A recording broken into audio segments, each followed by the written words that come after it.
Corner কি করেছিল রক্ষণভাগের খেলোয়াড়রা।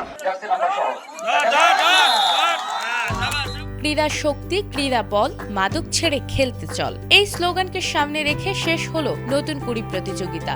আজ দিনাজপুর স্টেডিয়ামে নতুন কুড়ি প্রতিযোগিতার চূড়ান্ত পর্ব শেষ হয়। সর্বমোট 8টি ইভেন্টে ক্রীড়া প্রতিনিধি অনুষ্ঠিত হয়। তাহার মধ্যে কাবাডি, ফুটবল, ক্রিকেট, সাঁতার, দাবা সহ আরো অন্যান্য ইভেন্টগুলি অনুষ্ঠিত হয়। চূড়ান্ত খেলায় পুরস্কার বিতরণ করেন ভারপ্রাপ্ত জেলা প্রশাসক রিয়াজউদ্দিন আহমেদ ও জেলা ক্রীড়া অফিসার জনাব আসাদুজ্জামান সহ দিনাজপুর প্রেস ক্লাবের সাধারণ সম্পাদক গোলাম নবী দুলাল ও অতিরিক্ত পুলিশ সুপার সহ অন্যান্য গণ্যমান্য ব্যক্তিবর্গ।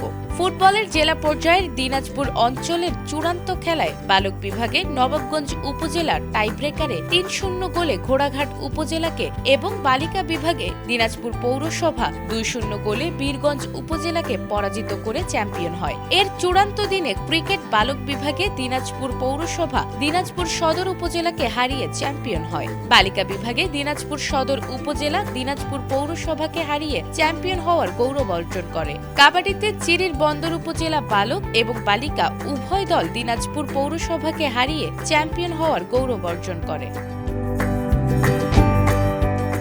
Desk report, ATN Bangla.